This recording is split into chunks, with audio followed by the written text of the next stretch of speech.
আসসালামু আলাইকুম ওয়া রাহমাতুল্লাহি ওয়া বারাকাতুহু। আলহামদুলিল্লাহি রাব্বিল আলামিন ওয়াসসালাতু ওয়াসসালামু আলা রাসূলিহিল কারীম ওয়া খাতামান নাবিয়্যিন নবিয়িনা মুহাম্মদ ওয়া আলা আলিহি ওয়া সাহবিহি আজমাইন। সুপ্রিয় দর্শক, পৃথিবীর যে প্রান্ত থেকে আপনারা এটিএন বাংলায় এই মুহূর্তে টিভি স্ক্রিনের সামনে আছেন, সকলকে স্বাগত জানাচ্ছি এটিএন বাংলার নিয়মিত আয়োজন ইসলামী সাওয়াল ও জবাব সরাসরি।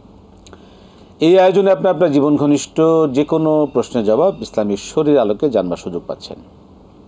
আমি আছি আপনাদের সাথে কারি কেম ফেরোজ। আমাদের সাথে আজ উপস্থিত আছেন শেখ ডক্টর শহীদুল ইসলাম বারাকাতি হাফিজাহুল্লাহ। আসসালামু আলাইকুম ওয়া রাহমাতুল্লাহি ওয়া বারাকাতুহু। ওয়ালাইকুম সালাম ওয়া রাহমাতুল্লাহি ওয়া বারাকাতুহু। শেখ বারাকাল্লাহু ফিক। মারহাবান তাইয়িবান। আহলান সালাম, মাশাআল্লাহ, আপনাকে স্বাগত। আমরা যাব ইনশাআল্লাহ দর্শকদের সরাসরি বিষয়গুলো জানার জন্য। একটা বিষয় দর্শকদের আপনাদেরকে শুরুতেই অনুরোধ জানিয়ে রাখছি, যারা আমাদের সাথে এই অনুষ্ঠানে সরাসরি আপনি প্রশ্ন করার সুযোগ পাচ্ছেন, আপনি যখন আমাদের সাথে প্রশ্ন করছেন, কথা বলছেন, আপনি যে টিভি সেট টেলিভিশন দেখছেন তার ভলিউমটা আপনি কমিয়ে কথা বলবেন মনে করে, তাহলে আমাদের জন্য আপনার কথা শুনতে সুবিধা হবে। আমরা যাব অনুষ্ঠানে শুরুতেই প্রশ্ন একটা নিয়ে নিই। আমরা দর্শক অনেক অপেক্ষা আছে, এছাড়া আমাদের আরও রিকোয়েস্ট অনেক প্রশ্ন আছে, এক এক করে আমরা শুনবো ইনশাআল্লাহ। জি, শুরুতে কে আছেন বলবেন। আসসালামু আলাইকুম। ওয়ালাইকুম আসসালাম ওয়া রাহমাতুল্লাহি ওয়া বারাকাতুহু। আমার প্রশ্ন করতে হলে ঈদের সালাত হয় না 12, আর আমি হতে হলে এই ঈদের হতে হলে রমজান মাসে নিয়াত করছিলাম যে আমি 12 তাকবীরে সালাত আদায় করব। তো 12 তাকবীরে সালাত আদায় করতে আমি গেছি, যাওয়ার পরে ভুল করে আমি অন্য মাঠে চলে গেছি। পরে ওইখানে লোকজনের জিজ্ঞালাম যে আসলে এখানে কয় তাকবীরের ঈদের সালাত আদায় করা হবে, তো ওনারা ঠিকভাবে বলতে পারছিল না। যে আমার মনে একটু ডাউট লাগবে, পরে আমি ওই মাঠ থেকে আমি চলে আসি। আমি আবার ওই 12 তাকবীরের মাঠে সালাত আদায় করতেছে গেলাম। তাহলে কি এতে কি আমার ভুল হলো নাকি সঠিক হলো? আর বলতেছে যে হচ্ছে হলে সবাই যেভাবে করে ওইভাবেই করা উচিত। আসসালামু আলাইকুম। ঠিক আছে, ধন্যবাদ মোহতারাম। যে প্রশ্নটি দিয়ে আজকে আমরা শুরু করতে চাচ্ছি, 88 ফাউন্ডেশনের পক্ষ থেকে মোকাদ্দেম বাবু তিনি জানতে চেয়েছেন যে ইস্তেসকার নামাজ বলতে কিছু আছে কি? শুকরান। ইন্নাল হামদালিল্লাহি কুল্লা ওয়াসসালাতু ওয়াসসালামু আলা রাসূলিল্লাহ আল্লাযী লা নাবিয়্যা বা'দা ওয়া আলা আলিহি ওয়া সাহবিহি আম্মা বা'দ। জি বন্ধু, আছে। ইস্তেসকা শব্দের অর্থ হলো বৃষ্টি কামনা করা। বৃষ্টি কামনা করে সালাত আদায় করা, এমনটি রাসূলে কারীম সাল্লাল্লাহু আলাইহি ওয়াসাল্লাম করেছেন। অতএব এমন নামাজ আছে। যদি এ বিষয়ে বলেন যে কুরআন হাদিসের দলিল কি, সূরাতুল বাকারার 57 নম্বর আয়াতে আল্লাহ সুবহানাহু তাআলা এভাবে কথা বলেছেন, ওয়াযাল্লালনা আলাইহিমুল গামামা ওয়া আনজালনা আলাইহিমুল মান্না ওয়াসসালওয়া। আল্লাহ রাব্বুল আলামিন তাদেরকে মেঘ দিয়ে ছায়া দিয়েছিলেন এবং আকাশ থেকে মান্না এবং সালওয়া নামক এক জাতীয় খাবার আল্লাহ রাব্বুল আলামিন পাঠিয়েছিলেন। কাদের জন্য? বনি ইসরাইলের জন্য, যারা মূসা আলাইহিস সালামকে এই কথা বলেছিলেন, ইযহাবা আনতা ওয়া রাব্বুকা ফাকাতিলা ইন্না হাহুনা কাঈদুন। তুমি এবং তোমার রব যাও, ওই আমালেকার বিরুদ্ধে যুদ্ধ করে বাইতুল মুকাদ্দাসকে জয় করে নাও, আমরা এখানে বসলাম। ওরা বসলাম বলাতে আল্লাহ রাব্বুল আলামিন তিহির ময়দানে এমনভাবে বসিয়ে দিলেন যে ওরা সারা রাত একটি রাস্তা দিয়ে অনেক দূর যেত, সকালে দেখতে পেত যে রাস্তার গোড়ায় বসে আছে। এইভাবে 40 বছর। আর এই 40টি বছর পরে মূসা আলাইহিস সালাম আবার যখন ফিরে এসেছেন, তখন ওরা কান্নাকাটি করার পরে মূসা আলাইহিস সালাম দোয়া করলেন, আল্লাহ মেঘ পাঠালেন। আবার মেঘের থেকে বৃষ্টি। রাসূল সাল্লাল্লাহু আলাইহি ওয়াসাল্লাম মদিনাতুল মুনাওয়ারায় প্রচণ্ড গরম চলছিল। এই সময়ে সাহাবায়ে কেরাম বললেন, ইয়া রাসূলুল্লাহ, অনেক তাপ, কি করা যায়? আল্লাহর হাবিব সাল্লাল্লাহু আলাইহি ওয়াসাল্লামের বর্তমান রাওজা শরীফ যেখানে, এখান থেকে বেরিয়ে মাকবারাতুল বাকি সোজা ডান দিকে 500 গজের কিছু কম বেশি দূরত্বে একটি মসজিদ আছে, মসজিদে গামামা। তার মানে হলো বৃষ্টির মসজিদ। একটু আগে যে গামামা আমরা শুনেছি কোরআনে, আর এখানে মসজিদ হয়েছে, মসজিদের নাম বৃষ্টির মসজিদ, মানে এখানে তখন মসজিদ ছিল না। রাসূল করিম সাল্লাল্লাহু আলাইহি ওয়াসাল্লাম এই মুক্ত জায়গায় সাহাবায়ে কিরামকে নিয়ে ইস্তিসকার সালাত আদায় করেছেন এবং একটু পরেই বৃষ্টি এসেছে, পরবর্তীতে সেখানে একটি মসজিদ তৈরি হয়েছে, এই জন্য বৃষ্টির মসজিদ। জি, এখন আমাদের রাষ্ট্রীয়ভাবে প্রায় 72 ঘন্টার একটি আবহাওয়া দপ্তর থেকে হিট অ্যালার্ট জারি হয়েছে আবার নতুন করে, এর আগেও চলেছিল। তো এই অবস্থায় আমাদের ইস্তেসকার নামাজ পড়াটা খুবই জরুরি বলে আমরা আলহামদুলিল্লাহ সুন্নাহ মতো আমাদের পড়া উচিত। এখন এই নামাজ পড়লে কি বৃষ্টি হবে? আর বৃষ্টি আমরা দেখলাম এই নামাজ অনেকে পড়েছেন আলহামদুলিল্লাহ, এই সুন্নতটাকে তারা জিন্দা করবার বা সুন্নতটাকে চর্চা করার চেষ্টা করেছেন। কিন্তু এই যারা নামাজ পড়লেন বৃষ্টি হলো না, এর কারণ কি আসলে? নামাজ পড়লেন বৃষ্টি হলো না, দোয়া করলেন দোয়া কবুলের কোনো আলামত দেখলেন না, এজন্য যে দোয়া কবুল হয়নি একথা বলা যাবে না। আবার বৃষ্টি হয়নি এজন্য এই লোকগুলো খারাপ, এই মন্তব্য করা ঠিক নয়। আল্লাহ রাব্বুল আলামিন কখনো দোয়ার ফলাফল সাথে সাথে দেন, কখনো একটু বিলম্বে দেন, কখনো ফলাফল দিবেন পরকালে।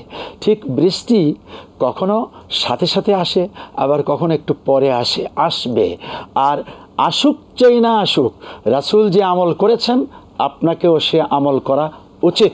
আর কেউ করেছেন সে কারণে বৃষ্টি হয়নি দেখে ওই আলেমের বিরুদ্ধে মন্তব্য অথবা এই নামাজের বিরুদ্ধে মন্তব্য, এমন যারা করেন নিঃসন্দেহে তাদের বিরুদ্ধে ফেরেশতা ও আল্লাহর মন্তব্য আছে আরও কঠিন।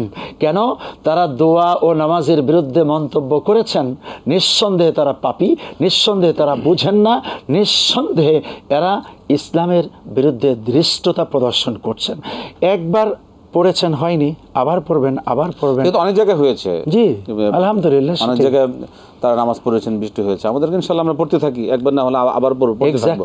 সুন্দর চমৎকার পরামর্শ। পরবর্তী প্রশ্ন যেটা হচ্ছে যে এই যে 6 রোজা চলছে এখন শাওয়ালের, এই 6 রোজা যদি একাধারে কেউ রাখে, তো মাঝখানে যদি শুক্রবার পড়ে যায়, এই শুক্রবার সহজে রাখতে পারবে না শুক্রবার বাদ দিয়ে রাখতে হবে, এই বিষয়টা কি? কোনো সমস্যা নেই। আপনি ধারাবাহিকভাবে 6টি রোজা রাখার নিয়াত করেছেন, মাঝখানে জুমাবার পড়ে গেছে, আপনি শাওয়ালের রোজা রাখতেছেন, বার কি হলো এটা নিয়ে কোনো ধরনের ফতোয়া দেওয়া ঠিক নয়। এবার আসি নফল নামাজ। রাসূল সাল্লাল্লাহু আলাইহি ওয়াসাল্লাম জুমার দিনে রাখতে নিরুৎসাহিত করেছেন। রোজা, জি নফল রোজা, সেটি একটা ভিন্ন কথা, সেটা অন্যান্য নফলের ক্ষেত্রে প্রযোজ্য। এখানে তো আপনি লাগাতার রাখার নিয়াত করেছেন, রাখুন। সেক্ষেত্রে আইয়ামে বিদ যদি পড়ে যায় সেটা রাখতে পারবেন, সেটা রাখতে পারবেন। পরবর্তী প্রশ্ন হচ্ছে যে এক দর্শক তিনি নিয়ত করেছিলেন যে 12 তাকবীরে ঈদের নামাজ পড়বেন, কিন্তু ঘটনাক্রমে যে ঈদগাহে গেছেন সেখানে গিয়ে দেখেন যে 6 তাকবীরের জামাত, কিন্তু ওটাকে বাদ দিয়ে তিনি 12 তাকবীর খুঁজে সেখানে গিয়ে জামাত আদায় করেছেন। আসলে আবার অনেকে বলছেন যে যেটা চর্চা বেশি, যেটার প্র্যাকটিস বেশি সেটাই করা উচিত। তো তিনি যে এই যে 6 তাকবীর রেখে 12 তাকবীরের সালাতে অংশগ্রহণ করলেন, এটা কি তার কোনো অন্যায় হয়েছে কিনা, এই বিষয়ে আসলে কি পরামর্শ? জি বন্ধু, আপনি কোনো অন্যায় করেননি, তবে আপনি এক ঈদগাহে গিয়েছেন, আবার সেখান থেকে আর এক ঈদগাহে গিয়েছেন, আপনার ভিতরে তো একটা পেরেশানি। আবার এমনও হতে পারত এখানেও নামাজ পড়তে পারলেন না, আবার ওখানে যে পেলেন না, নামাজ হয়ে গেল, তাহলে আপনি একা একা ঈদের নামাজ কি করে পড়বেন? এবার একটা একটা করে বলি। প্রথমত 6 তাকবীরও জায়েজ আছে, 12 তাকবীরও জায়েজ আছে, ফিতনা সৃষ্টি করবেন না। অধিকতর কোনটা? অধিকতর হাদিস দ্বারা স্বীকৃত 12 তাকবীরের ব্যাপারটিতে হাদিস বেশি, তাই বলে 6 তাকবীরকে আপনি উড়িয়ে দেবেন না। আবার আপনি বললেন মানুষ যেটা বেশি করে, হ্যাঁ বেশি করে, কিন্তু সুন্নাহর ভিত্তিতে বেশি করে, এমনটির উপরেই প্রতিষ্ঠিত থাকা উচিত। আর আপনি দৌড়দৌড়ি ছুটাছুটি করছেন, ভবিষ্যতে করবেন না, যেখানেই পাবেন সেখানে পড়ে ফেলবেন, নামাজ তো হয়ে যাবে। জি, মানে যদি 6 তাকবীর পরে সেটাও হবে, আর যদি 12 তাকবীর পরে সেটাও হয়ে যাবে, দুটোই সুযোগ রয়েছে। এত পারেশানি নেওয়ার দরকার আছে বলে আমাদের কাছে মনে হচ্ছে না। আমরা পরবর্তী প্রশ্নে যাব। দর্শক কে আছেন, কি প্রশ্ন বলবেন? সালাম আলাইকুম। ওয়ালাইকুম আসসালাম ওয়া রাহমাতুল্লাহ। জি বলবেন, কি প্রশ্ন? আমি জানতে চাইতেছি সুবহানাল্লাহ ওয়া বিহামদিহি সুবহানাল্লাহ, এই জিনিসটা মনে করেন যে মানে বাক্য ছোট কিন্তু ফজিলত অনেক বড়, নেকের বল্লা অনেক ভারী করব শুনতেছি। এখন এইটা আমি যদি দিনের মধ্যে যেগুলো সময় 100 বার বা 20 বার বা 50 বার করি, এটা কোনো নির্ধারিত সময় আছে? এই বাক্যটা কোনো নির্ধারিত সময় আছে যে সকালে সন্ধ্যায় পড়তে হবে? আমি যে কোনো সময় পড়লেই হবে না? এই একটা। 2 নম্বর কথা হয়েছে, আমি দোয়ার সময় আল্লাহ পাকের কাছে যখন 2 হাত তুলে দোয়া করব, তখন আমানা রাসূলের নিচের আয়াতটা যদি আমি পড়ি, লা ইউকাল্লিফুল্লাহু নাফসান, এটা পড়লে কি সমস্যা আছে নাকি? এটা পড়ার মধ্যে যদি আমি পড়ি এই জিনিসটা। ঠিক আছে, আমরা শুনবো আপনার বিষয়ে। যে মোহতারাম, আসলে আমাদের এই আমাদের 72 ঘন্টা যে হিট অ্যালার্ট চলছে, সেই ক্ষেত্রে জাতীয়ভাবে আমাদের যারা ইমানদার মুসলমান মুমিন, আমাদের কি আসলে এই কঠিন পরিস্থিতিতে অবস্থার আলোকে আমাদের কি করণীয়, 2 কথা যদি আমাদের বলে দেন, আসলে আমরা কি আমল করতে পারি, কি করা উচিত? ধন্যবাদ। 1 নাম্বার তাওবা পড়া উচিত। 2 নাম্বার হলো অধিকতর সলাতের মধ্যে, সেজদার মধ্যে চলে যাওয়া উচিত। 3 নাম্বার হলো গোটা জাতি আমরা বিভ্রান্তির ভিতরে আছি, পথভ্রষ্ট রাস্তার মধ্যেই চলছি। উচিত গোটা জাতিকেই আল্লাহর কাছে চলে আসা, সিরাতুল মুস্তাকিমে চলে আসা, বেশি করে কোরআন তেলাওয়াত, বেশি করে আল্লাহ রাব্বুল আলামিনের কাছে দোয়া মোনাজাত দিয়ে কান্না। যেমন ইস্তিসকার নামাজ যেমন আছে, তদ্রূপভাবে সলাতুল কুসুফ খুসুফ, সূর্যগ্রহণের চন্দ্রগ্রহণের নামাজ আছে। অথবা তুফান হলেও রাসূল সাল্লাল্লাহু আলাইহি ওয়াসাল্লাম দোয়াও পড়েছেন, সলাতও আদায় করেছেন। এটাও সেরকমই আরেকটি ভয়ানক বিপদ। এটায় বড় ধরনের দুর্ঘটনাও ঘটে যেতে পারে। এজন্য অনেক হিট স্ট্রোক করছে, অনেক অসুস্থ হয়ে যাচ্ছেন, এজন্যই কষ্ট হচ্ছে মানুষের। এজন্যই চলাফেরা সকলকে উচিত, হিট বা এই গরম দিয়েছেন কে? আল্লাহ। অতএব সে আল্লাহর কাছে চলে আসা, আর তওবা পড়লেই বান্দা আল্লাহর কাছে আসলেন এটা প্রমাণিত হয়। তবে সেই তওবাটা তওবাতুন নসুহা, নিখুঁত নির্ভেজাল খাঁটি তওবা হওয়া উচিত। সেক্ষেত্রে আমাদের আমলের যে সকল পরিবর্তন হওয়া দরকার, মিথ্যা কথা বলা, জুলুম করা, অবশ্যই পাপাচার থেকে ফিরে থাকা, গুনাহ থেকে ফিরে থাকা, বেশি বেশি আল্লাহ ইস্তেগফার পড়া, এইগুলি আমাদের জন্য খুবই জরুরি এই মুহূর্তে। সেক্ষেত্রে দর্শকের যে লাস্ট যে প্রশ্নটা করলেন, সুবহানাল্লাহ বিহামদিহি সুবহানাল্লাহিল আযীম, এটা কি যে কোনো সময় দিনে পড়া যায়, না নির্ধারিত কোনো সময় নির্ধারিত রয়েছে? যে কোনো সময়। এই তাসবির জন্য সুনির্দিষ্ট কোনো সময় নেই। আপনি যে তাসবিটি চয়ন করেছেন খুবই ভালো। এটা হলো বুখারী শরীফের সর্বশেষ হাদিস, যেখানে রাসূল কারীম সাল্লাল্লাহু আলাইহি ওয়াসাল্লাম বলেছেন, কালিমাতানি হাবিবাতানি ফির রহমান, খফিফাতানি ফিল লিসান, সাকিলাতানি ফিল মিজান, সুবহানাল্লাহি বিহামদিহি সুবহানাল্লাহিল আযীম। আল্লাহ সুবহানাহু তাআলার কাছে খুবই প্রিয় 2টি শব্দ আছে, যা আল্লাহর কাছে প্রিয় আর বান্দার মুখে উচ্চারণ করা সহজ, আবার মিজানে নেকের পাল্লা ভারী করে বান্দাকে জান্নাতে পৌঁছিয়ে দিবে। কি সেটা? সুবহানাল্লাহি বিহামদিহি সুবহানাল্লাহিল আযীম।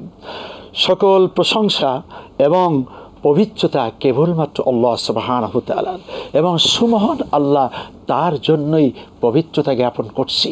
ঠিক এই দোয়ার জন্য সুনির্দিষ্ট কোনো সময় নেই, আপনি যখন পারবেন তখনই পড়বেন। এই মুহূর্তে আমাদের সকলের এই জাতীয় তাসবিহ বেশি করে পড়া উচিত। চমৎকার, আল্লাহকে আমাদের কবুল করুন। প্রিয় দর্শক, আপনারা দেখছেন ইসলামী সাওয়ালজব সরাসরি আয়োজন। এই আয়োজনটা আপনারা এই এটিএন বাংলার পাশাপাশি ফেসবুক, যে আমাদের নিজস্ব ইসলামিক এটিএন বাংলা, সেখানে কিন্তু আপনারা এই প্রোগ্রামটি সরাসরি দেখার সুযোগ পাচ্ছেন। এছাড়া আমাদের প্রোগ্রামগুলো ইউটিউবে আপনারা অ্যাভেলেবেল পাবেন ইনশাআল্লাহ। আমরা একটা প্রশ্নে যাব, দর্শক কে আছেন বলবেন।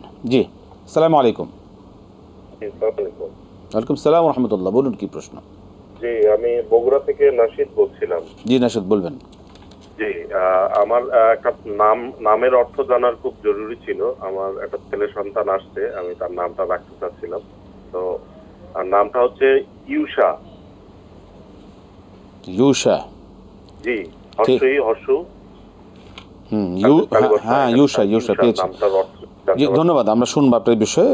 আমাদের প্রজেক্ট বিরতি যেতে হবে, ফিরে এসে ইনশাআল্লাহ আমরা শুনবো।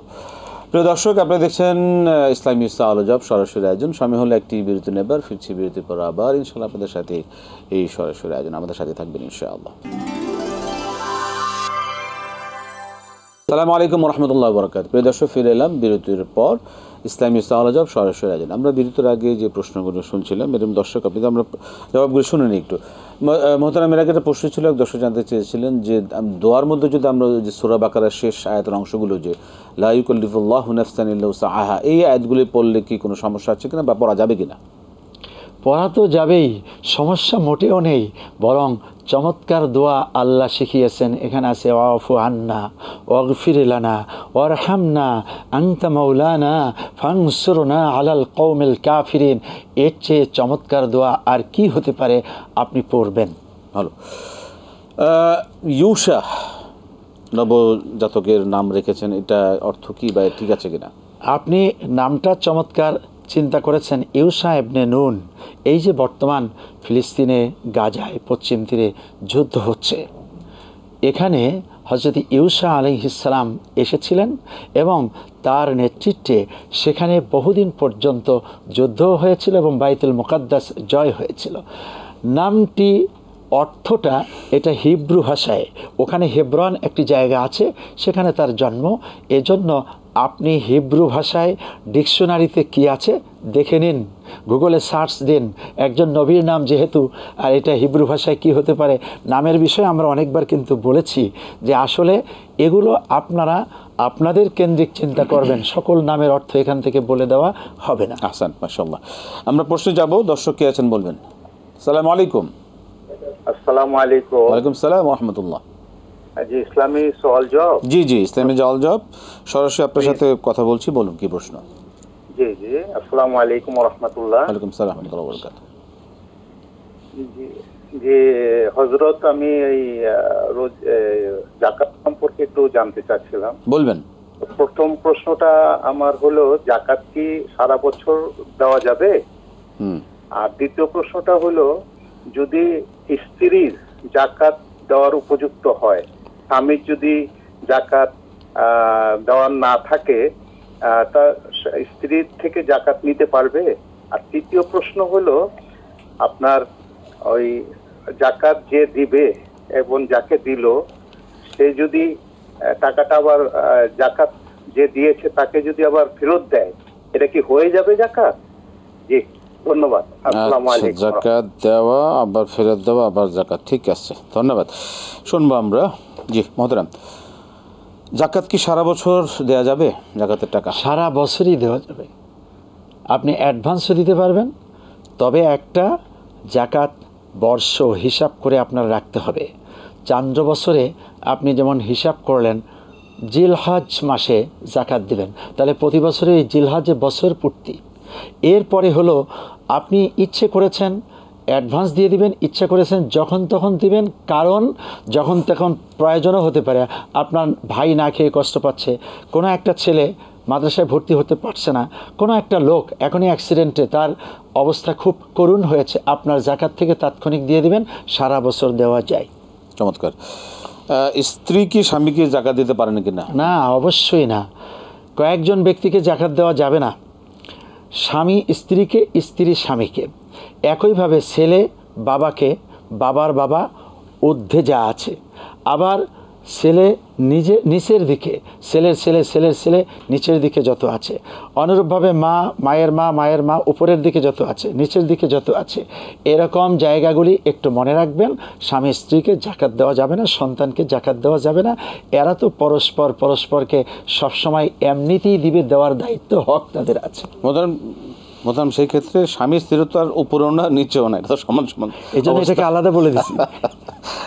স্বামী স্ত্রী, কারণ স্বামী যদি, স্ত্রী যদি নেশা পরিমাণ সম্পদের মালিক হয়ে যায়, স্বামী বেচারার এখন সম্পদ, মানে স্ত্রীর তো খরচ নেই, স্বামীর তো খরচ আছে। স্বামী দিতে পারে না, ঠিক আছে, স্বামীর অধিকার রয়েছে, কিন্তু স্ত্রীর তো স্বামীকে চালানোর অধিকার, তার সম্পদের মালিক আছে, সব আছে। সেই ক্ষেত্রে মানে জমহুর কি বলে আসলে সেই ক্ষেত্রে? আল্লাহ পাকের বক্তব্য, হুন্না লিবাসুল্লাকুম ওয়া আনতুম লিবাসুল্লাহুন্না, একজন আর একজনের পোশাক স্বরূপ।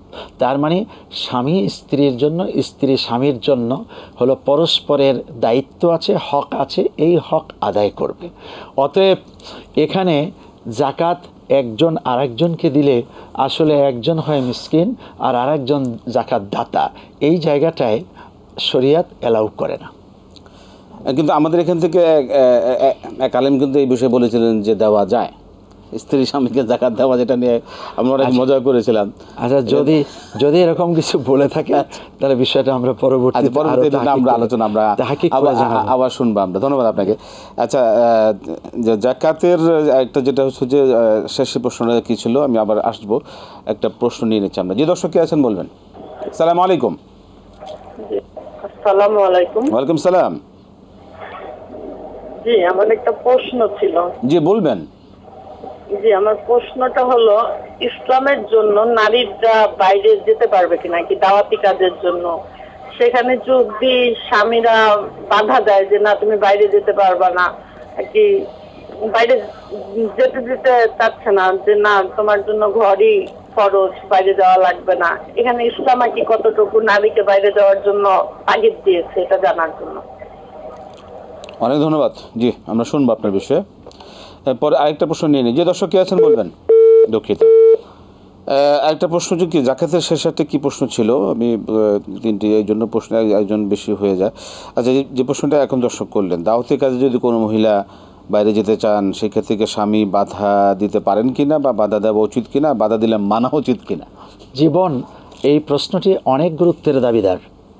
প্রথম কথা হলো, মায়েদেরকে, বোনদেরকে বাহিরে যাওয়ার নিয়ে যে কথাটা বললেন, সবসময় ভিতর বাহিরে হিজাব করতে হবে। পর্দা এটা ঘরেও আছে, বাহিরেও আছে, আর সফরে তো থাকবেই। প্রথমত আপনার জন্য হিজাব অত্যাবশ্যক। 2 নাম্বার হলো, যে কোনো নফল কাজের জন্য স্বামীর অনুমতি সাপেক্ষে হবে। এখন আপনি হলো দাঈ ইলাল্লাহ, দাইয়া হয়ে আপনি অন্য লোকদেরকে ইসলামে দাওয়াত দেওয়ার জন্য যাচ্ছেন। এখানেও স্বামীর সাথে বোঝাপড়া করে, আপনি স্বামীকে ম্যানেজ করে, ঘরকে ম্যানেজ করে, আপনার ছেলে মেয়ে থাকলে তাদের জীবনযাত্রা সুন্দর রেখে, পর্দা রক্ষা করে যদি আপনি যেতে পারেন আলহামদুলিল্লাহ। আর যদি এসব জায়গায় বাধা এসে যায়, আপনার ছেলেমেয়েরা এলোমেলো হয়ে গেল, সংসার ক্ষতিগ্রস্ত হয়ে গেল, স্বামী এ কাজে রাজি না, তাহলে পরে আপনার যাওয়া উচিত হবে না। আপনি দায়িয়া হতে পারেন, কিন্তু অবাধ্য হতে পারেন না। চমৎকার। ইসলাম তাই বলে, শৃঙ্খলা আগে, ঘরে শৃঙ্খলা দরকার, ঘরে পরে বাইরে। যে আমরা প্রশ্ন দেব, দর্শক বলবেন। সালাম আলাইকুম। সালাম আলাইকুম।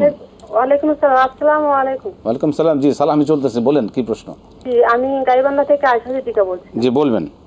জি, আমার প্রশ্ন হচ্ছে যে আমি যে শাওয়াল মাসের 6টি রোজা করতেছি, সেটা হচ্ছে যে আমার রোজা পড়ে গেছে। প্রতি মাসের আয়ামে 20-এর রোজাগুলো রাখি, 13, 14, 15। তো যেমন এই মাসের গুলো আমার ওই ইয়েতে পড়ে গেছে। তো এক নিয়াতে কি আমি কি দুইটারে নিয়াত করতে পারবো? ওটা কি সওয়াব পাওয়া যাবে না কতটুকু? জি, এক ঢিলে দুই পাখি। ধন্যবাদ, আমরা শুনবো। আর কোনো প্রশ্ন? জি, আর একটা প্রশ্ন হচ্ছে যে আগ্রহ থাকে, এটাই উত্তর নেই। আচ্ছা ঠিক আছে, জি শুনবেন মোহতারাম। জি, শাওয়ালের রোজার এই মাসেই নির্দিষ্ট, সেই ক্ষেত্রে রেগুলার যে আইয়ামে বিদের রোজা রাখেন, একই নিয়তে কি 2টা রোজা রাখলে কি সওয়াব 2টাই পাবেন কিনা? জি, এ জাতীয় কথা আমরা অনেকবার বলেছি। আলহামদুলিল্লাহ, আল্লাহর পক্ষ থেকে আল্লাহ পাক আমাদের জন্য 2 in 1, একের মধ্যে 2-এর সওয়াব দিয়ে দিবেন। আপনি আইয়ামে ভিজিটটাও রাখুন, শাওয়ালের রোজাটাও রাখুন, 2টারই সওয়াব। রোজা রাখছেন একটা, পাইবেন 2টা। চমৎকার চমৎকার, বিশাল একটা বোনাস যাচ্ছে আমাদের জন্য এই সময়টা। আল্লাহ পাক কবুল করুন, আমিন আমিন। আমরা প্রশ্ন নেব। দর্শক কে আছেন? জি, সালামু আলাইকুম। ওয়ালাইকুম আসসালাম। জি জি বলবেন, কি প্রশ্ন? হুজুর, দয়া করে আমাকে বেতের যে 3 রাকাত নামাজ, ওই নামাজের নিয়মটা একটু ভালো করে বিস্তারিত বলবেন। আমি ওই যে পড়ি, মানে এক নিয়তে বৈঠক করি না, একবারে হলো দোয়া কুনুতটা দাঁড়াইয়া 3 রাকাতের বেলায় হুজুর বলছিল হাত মানে মোনাজাতের মতো সামনে নিয়ে পড়ি। হুজুর, আমাকে একটু বিস্তারিত সুন্দর করে দয়া করে বলবেন। একটা প্রশ্ন হুজুর, এখন আমি যদি এই বেতের নামাজটা রেখে দিই, শেষ রাত্রে তাহাজ্জুদের পর পড়বো, এর মধ্যে যদি আমার মানে শরীরের মানে যে মাসিক যেটা এটা হয়ে যায়, তাহলে ওই নামাজটা আমি কিভাবে আদায় করবো হুজুর? আমাকে একটু বিস্তারিত বলবেন হুজুর। আর কোনো কারণে যদি আমি ওই উঠতে না পারি, তাহলে বেতের নামাজটা আমি কিভাবে একটু আদায় করবো? আমাকে একটু হুজুর দয়া করে বিস্তারিত বলবেন হুজুর। আমি অনেকদিন পর আপনাদের লাইনটা পাইছি হুজুর, আমার বেতের নামাজটা একটু বিস্তারিত বললে আমি খুব খুশি হব হুজুর। আসসালামু আলাইকুম। ওয়ালাইকুম সালাম রহমতুল্লাহ বরকাত। আপনার এই আবেগের জন্য আল্লাহ পাক আপনাকে উত্তম জাযাখাত দান করুন। আপনার এই দিনের প্রতি মহব্বত এবং দিন প্রতিষ্ঠানের প্রতি মহব্বত এবং আমাদের এই ধর্মীয় অনুষ্ঠানের প্রতি আপনার যে আগ্রহ, ভালোবাসা এবং যে ইমোশন আপনি দেখালেন, এর উত্তম জাযাখাত আল্লাহ আপনাকে দান করুন, আল্লাহ আপনাকে কবুল করুন। শেখ, যে প্রশ্ন বিতরণ নিয়মটা জানতে চাইলেন আমাদের এই দর্শক। জীবন দোয়া করেছেন আমাদের মোহতারাম কারি ফিরোজ সাহেব, আপনাকে আল্লাহ উত্তম জাযা দান করুন। আপনি আমিন। চোখের পানি ছেড়ে দিয়েছেন, অনেক দিন পরে লাইনটা পেয়েছেন। সুবহানাল্লাহ। যত চেষ্টা করেছেন আল্লাহ, আল্লাহ বান্দা চেষ্টা করবে, সফলতা আল্লাহ দিবেন। আজকে সফলতা পেয়েছেন, আল্লাহ কবুল করুন। আমিন। আপনি যে পদ্ধতিতে পড়তেছেন এই পদ্ধতিটাও ঠিক আছে। এখানে আপনার মাইন্ড স্যাটিসফ্যাকশনের জন্য আগে কথাটা বলে নিলাম। এবার 5টি পদ্ধতিতে ওয়েতের পড়া যায়। আমার মনে হয় আরও 4টি পদ্ধতি আপনার কাছে বললে আপনি একটু এলোমেলো হয়ে যাবেন। তার চেয়ে যেটা পড়ছেন এটাই ঠিক আছে। আবার বলছেন যে আপনি মোনাজাতের মতো করে হাত তুলে দোয়া করেন, তাও ঠিক আছে। এবার হয়তো বা আপনি এই পদ্ধতিতে পড়েন যে 3 রাকাতের একসাথে আপনি নিয়াত করলেন। প্রথম 2 রাকাত স্বাভাবিক নিয়মে অন্য নামাজের মতো করেই পড়লেন। এবার আপনি শেষ রাকাতে মাঝখানে না বসে দাঁড়িয়ে আপনি অনুরূপভাবে সূরা ফাতিহা পড়বেন, অন্য সূরা পড়বেন। এরপরে কি আপনি রুকুতে যাচ্ছেন কি যাচ্ছেন না এটা আমি জানি না। আপনি যদি রুকুতে যান তাহলে দাঁড়িয়ে আপনি মোনাজাত দিয়ে রুকু থেকে উঠে হ্যাঁ অনেকগুলো দোয়া পড়বেন। এরপরে দোয়ায় কুনুত যেটা। দোয়া শেষ করে আপনি সোজা সিজদায় চলে যাবেন। আর যদি এর ব্যতিক্রম আপনি সূরা কিরাত পড়ে এখন আপনি মোনাজাত দিচ্ছেন, সেটাও হয়। তাহলে এটাও হবে। আপনি মোনাজাতে যা যা দোয়া করার করলেন, এরপরে আপনি রুকু, তারপরে সেজদা, অন্য নামাজের মতোই। শুধুমাত্র উল্টে তাকবীরটা নেই। অতএব আপনার এই পদ্ধতির মধ্যে আপনি থাকুন। বিতের কি পর মানে বিতেরটা পরে পড়বেন বলে নিয়ত করেছিলেন, কিন্তু এর মধ্যে তার শরীর খারাপ হয়ে গেল। এখন যদি এই অবস্থা কি করবেন সেই বিতেরটাকে? এক্ষেত্রে আপনাকে একটু অ্যালার্ট থাকতে হবে। প্রথম কথা হলো আপনি এশার পরে ওয়েতেরটা পরে শুয়ে পড়েন, সেটাই ভালো। তাহলে আর রিস্ক ফ্রি থাকলেন। আর এমনটি আপনি নিয়মিত করেন যে ভোর রাতে উঠে তাহাজ্জুদ পড়েন, ওয়েতের পড়েন, এটা ভালো। যদি আপনি কনফার্ম থাকেন ইনশাআল্লাহুল আজিজ আমি ওয়েতের পড়তে কোনো অসুবিধা হবে না, এমন হলে পরে তাহলে আপনি শেষ রাকাতে শেষে এটা পড়বেন। কিন্তু আপনার শরীরের অবস্থা তো আপনার কিছুটা হিসাব নিকাশ আছে যে কত তারিখের দিকে আপনার পিরিয়ড হতে পারে, এমনটি চিন্তা করে ওই সময় আপনি ওয়েতেরকে হাতে রাখবেন না, এশার পরেই পড়ে ফেলবেন, তাহলে আপনার এ জাতীয় ঘটনা ঘটবে না। একান্তই যদি এমন ঘটনা ঘটে গেল তাহলে পরে আপনি তো এই সময় আর নামাজ পড়তে পারছেন না। পরবর্তীতে যখন আপনি পবিত্র হবেন, সালাত আদায় করবেন, তখন আপনি এই ওয়েতের নামাজ তখন পড়ে নেবেন। জি, সেক্ষেত্রে উত্তরের কাজা কীভাবে পড়বে অন্য ভিতরে? হ্যাঁ, এটাও আপনি প্রশ্ন করেছেন যে আমি ঘুমিয়ে থাকলাম, জাগ্রত হতে পারলাম না। ওয়েতেরের কাজা হলো আপনি যদি রাত্রে পড়েন 3 রাকাত আর সময় পেরিয়ে গেলে পড়তে হবে 4 রাকাত। এখানে তখন আর ওয়েতের থাকতেছে না, এটা জোর 4 রাকাত নামাজ হয়ে গেল, শুভ হয়ে যাবে। জি, আমরা প্রশ্নে যাব। দর্শক বলবেন কে আছেন, কি প্রশ্ন? আসসালামু আলাইকুম। জি, কি প্রশ্ন বলেন? আমার একটা প্রশ্ন। জি বলুন। আমাদের সংসারে একজন নতুন অতিথি আসছে ইনশাআল্লাহ। মাশাআল্লাহ। ছেলে আসছে না মেয়ে আসছে আমি জানি না, তো আমি ঠিক করছি যে আল্লাহ যদি ছেলে দেয় তাহলে নাম লাগবো মোহাম্মদ বাইতুল মামুন। জি, নাম লাগবো বাকামে নূর সতেজ। নামটা একটা উপনাম একটা ডাকনাম, তো আমি ডাকনাম লাগবো আমি করছি যে ছেলে হয়তো। ঠিক আছে, দোয়া করতে থাকি আপনার আপনার আপনাদের সেই ভবিষ্যৎ যে হয়তো জান্নাতুল জান্নাহ। আচ্ছা ঠিক আছে, আসুক ইনশাআল্লাহ, এরপর আমরা সিদ্ধান্ত নেব ইনশাআল্লাহ। যদি মেয়ে হয় তাহলে নাম লাগবো আচ্ছা ঠিক আছে, তাজরি। আচ্ছা ঠিক আছে, ইনশাআল্লাহ আমরা শুনবো ইনশাআল্লাহ। আরো নামটা লাগছে মন নিয়ত করছি, তো ঠিক আছে নাম দিয়ে একটু জানাইবেন। আগে দুনিয়াতে আসুক ইনশাআল্লাহ, এরপর আমরা নাম নিয়ে চিন্তা করব। আপনাকে ধন্যবাদ। জি, আমরা প্রশ্নে যাব। পরবর্তী প্রশ্ন কে আছেন? জি, আমরা আমরা প্রশ্ন নিতে পারি। পরবর্তীতে লাইনে কে আছেন প্রশ্নে যাব। জি, আসসালামু আলাইকুম। আসসালামু আলাইকুম। ওয়ালাইকুম সালাম, বলুন কি প্রশ্ন?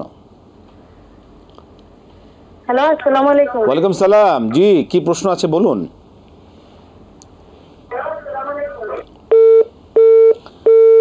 সালাম হলো, সবই হলো, কিন্তু প্রশ্ন আসলো না। জি, এরপরে কে আছেন? অনেকে লাইনে আছেন, আমরা প্রশ্নে যাচ্ছি। জি দর্শক, আসসালামু আলাইকুম। আসসালামু আলাইকুম। ওয়ালাইকুম আসসালাম। এটা এটিএন বাংলা? জি, এটিএন বাংলা ইসলামী সাওয়াল, আপনার সাথে সরাসরি কথা বলছি। বলুন কি প্রশ্ন আপনার।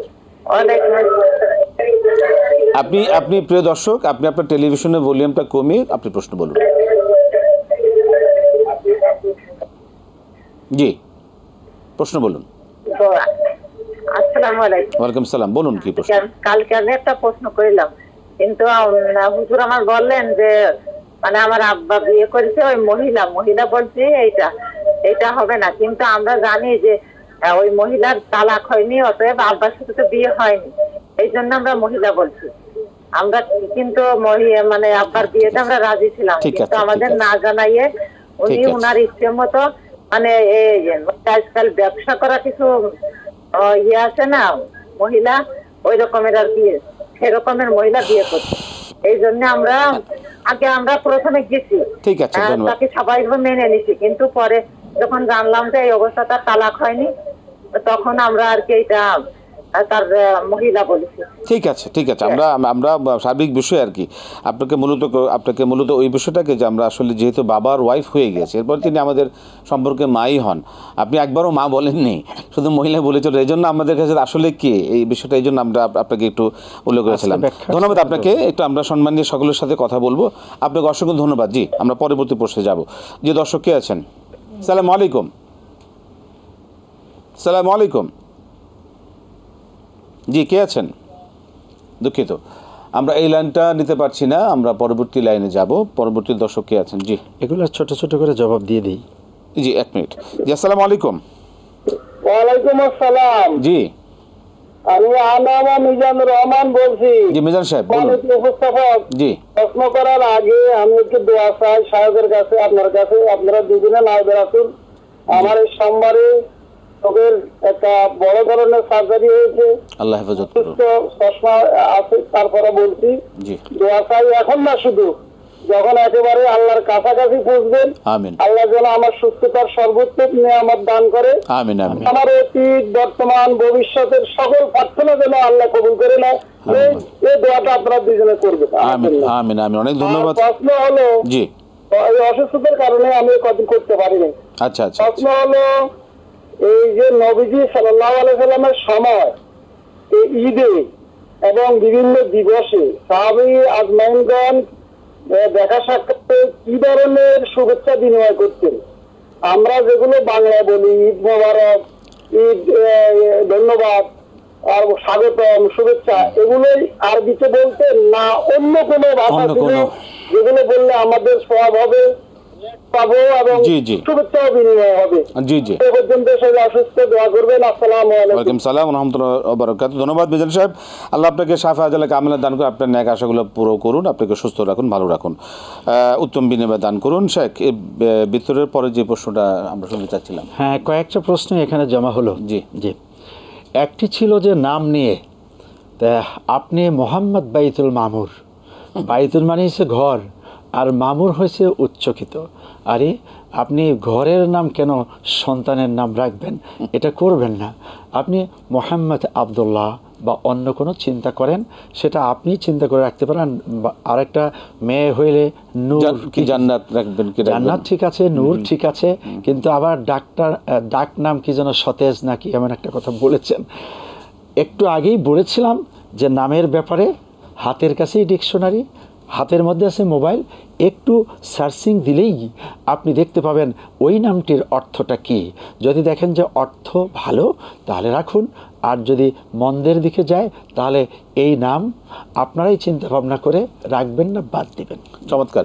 সে আসলে বাস্তব সুন্দর একটা কথা বলেছেন। আমাদের বাস্তবিকার ক্ষেত্রে আমাদের জীবন ঘনিষ্ঠ অত্যন্ত গুরুত্বপূর্ণ বিষয় যে আমাদের নামের ক্ষেত্রে একজন মুসলমান বা একজন অন্যধর্মী বা যে কোনো বিষয়ের ক্ষেত্রে একটা বড় সিগনিফিকেন্ট, কিন্তু একটা বড় একটা চিহ্ন আমরা লক্ষ্য করে থাকি। মানে কিয়ামতে আল্লাহ পাক ডাক দিবেন, উদউহুম বিআসমাইহিম ওয়া বিআবাইহিম, তাদের বাপের নাম তার নাম শুদ্ধ আল্লাহ ডেকে ডেকে বলবেন যাও জান্নাতে যাও। যদি নাম সেখানে উল্টাপাল্টা হয় তা আল্লাহ কিভাবে ডাকবেন? সেই জন্য আমরা যারা ইমানদার মুসলমান, আমাদের ক্ষেত্রে সেই ক্ষেত্রে অবশ্যই একটি ইসলাম ঘনিষ্ঠ, ইসলাম জীবন ঘনিষ্ঠ, কোরআন সুন্নাহ ভিত্তিক এবং ইসলাম ভিত্তিক একটা সুন্দর অর্থপূর্ণ নাম যেন আমরা আমাদের সন্তান যায়। এবং এটা কিন্তু বাবা মার প্রথম হক, সন্তানকে তার একটি সুন্দর নাম দেয়া। এবং আমরা যারা পরিবার রয়েছে এই বিষয়গুলো আমরা অবশ্যই সতর্ক থাকবো না, আমরা যেন অর্থপূর্ণ সুন্দর একটা মন হলো আমার ডাকতে ভালো লাগলো, একটা অনেক নাম রাখে প্রথম, দ্বিতীয়, তৃতীয়, আগুন, পানি, এই যে নামগুলো এগুলির ক্ষেত্রে আমাদের খুব সচেতন থাকা দরকার। একটা অর্থপূর্ণ সুন্দর নাম দেয়া তার সন্তানের অধিকার, আমার বাবা মার এটা অবশ্যই দায়িত্ব, কর্তব্য। মোহতারাম, মিজান সাহেব যে প্রশ্নটা করলেন, ঈদ আমাদের কাছ থেকে চলে গেছে, আবার ঈদ ইনশাল্লাহ আসবে। তা ঈদে আসলে এই যে শুভেচ্ছা বিনিময় করা একে অপরের সাথে, রাসূল সাল্লাল্লাহু আলাইহি ওয়াসাল্লাম কাছ থেকে কি এরকম অভিবাদন তারা ব্যক্ত করতেন সাহাবায়ে কেরাম, এক সাহাবী আরেক সাহাবীকে? হ্যাঁ, অবশ্যই সুন্নাহর নিয়মগুলো কি কি, যেটার মাধ্যমে সত্যি অভিবাদন জানানো, শুভেচ্ছা জানানোর পাশাপাশি দোয়া হবে এবং এটা একটা সুন্দর কালচার। প্রথম কথা হলো যে মিজান সাহেব আপনি অসুস্থ, অপারেশন হলো, আল্লাহর কাছে দোয়া করি আল্লাহ রাব্বুল আলামিন আপনাকে পূর্ণ সুস্থতা দান করুন, আমিন, শিফা আজলা কামিলা দান করুন। 2 নাম্বার হলো যে আপনি একটা চমৎকার বিষয় জানতে চেয়েছেন, এটা রমাদান কারিমে বেশি সংখ্যক মানুষের জানা দরকার ছিল, যাতে ঈদের সময় সম্বোধনটা সুন্নাহ মোতাবেক হয়। রাসূল সাল্লাল্লাহু আলাইহি ওয়াসাল্লাম বলতেন তাকাব্বালাল্লাহু মিন্না ওয়া মিনকুম, আমাদের এবং তোমাদের সকল ইবাদাহ আল্লাহ কবুল করুন। এটাই ছিল রাসূল সাল্লাল্লাহু আলাইহি ওয়াসাল্লামের কথা। সাহাবায়ে ইকরাম পরস্পরকে দেখে এইভাবেই সম্বোধন করতেন এবং আমিন আমিন বলতেন, যাতে করে এই পরস্পরের দোয়া যেন কবুল হয়ে যায়। ঈদ মোবারক এটা সুন্নাহ দ্বারা প্রতিষ্ঠিত না, তবে এটা একটি আঞ্চলিক শব্দ। ঈদ খুশি, মোবারক যেটা আমাদের বরকতময় হোক, এই আঞ্চলিক শব্দটাকে উড়িয়ে না দিয়ে এটাও ধরে রাখা যায়। ঈদ সাঈদ, ঈদ হলো সৌভাগ্য নিয়ে এসছে, ঈদ কারিম, ঈদের মধ্যে আছে সম্মান মর্যাদা, এই সব কিছু এটা পৃথিবীর বিভিন্ন অঞ্চলে আছে, এটাকে উড়িয়ে না দিয়ে এটাও চলবে। রাসূল সাল্লাল্লাহু আলাইহি ওয়াসাল্লামের সুন্নাহকেই প্রাধান্য দিতে হবে, আমরা ওই দোয়াটিই করব। চমৎকার। ঈদ মোবারক, ঈদের যে শুভেচ্ছা, আসলে ঈদ বলতে শুধুমাত্র একটি উৎসবই না, এটা একটি ধর্মীয় এবং একটা ইবাদত কেন্দ্রিক। আমাদের ঈদগুলো যদি হয়ে থাকে, ঈদ উল ফিতর হলো একটা রমজানের পরে একটি দীর্ঘ ইবাদতের পরে আমাদের একটা সুন্দর খুশির দিন ঘোষণা। সেখানে কিন্তু এই ইবাদত কেন্দ্রিকই, আল্লাহ পাক আমাদের রমজানের সকল ইবাদতগুলো কবুল করুন, আপনারও কবুল করুন, আমারও কবুল, তাকাব্বালাল্লাহু মিন্না ওয়া মিনকুম। এই যে একে অপরের জন্য দোয়া এবং শুভেচ্ছা, একই সাথে দোয়া হচ্ছে, শুভেচ্ছা বিনিময় হচ্ছে। তেমনিভাবে সামনে যে কোরবানি ঈদ আসছে বা ঈদ উল আজহা আসছে, সেখানে কিন্তু কোরবানি কিন্তু একটা ইবাদত, সেখানে কিন্তু একটা ইবাদত। সেই ইবাদত আমাদের কোরবানির জন্য কবুল হয়, আমারটা কবুল হয়, আপনাদেরটা কবুল হয়, তাকাব্বালাল্লাহু মিন্না ওয়া মিনকুম। চমৎকার, মাশাআল্লাহ। প্রিয় দর্শক, এই বিষয়গুলো আমরা আমাদের জীবনের ঘনিষ্ঠ বিষয়গুলো আমাদের সামাজিকভাবে আমাদের এই ইসলামিক কালচার বা আমাদের একে অপরের সাথে বিনিময়ের ক্ষেত্রে আমরা অবশ্যই এগুলো আমরা পালন করবো। আল্লাহ পাক আমাদের কবুল করুন। সেখানে আমাদের দেখতে সময় শেষ হয়ে গেল। আপনাকে অসংখ্য ধন্যবাদ। বারাকাল্লাহু ফিকুম, জাযাকুমুল্লাহু আহসানতুম, হায়াকাল্লাহ, মাশাআল্লাহ, শাফাকাল্লাহ আজ্জালা। প্রিয় দর্শক, শেষ হয়ে গেল আজকের আমাদের নির্ধারিত সময়। আলহামদুলিল্লাহ, আপনাদের মূল্যবান প্রশ্নের আলোকে অনেকগুলো বিষয় আমরা অবগত হলাম। এভাবে ইসলামকে জানা মানা আমাদের জন্য ফরজ। আল্লাহ পাক আমাদের কবুল করুন। আল্লাহ পাক আমাদের এই দিন মানা আমাদের জন্য সহজ করে দেন। আজকে শেষ করছি, বিদায় নিচ্ছি। আসসালামু আলাইকুম ওয়া রাহমাতুল্লাহি ওয়া বারাকাতুহু।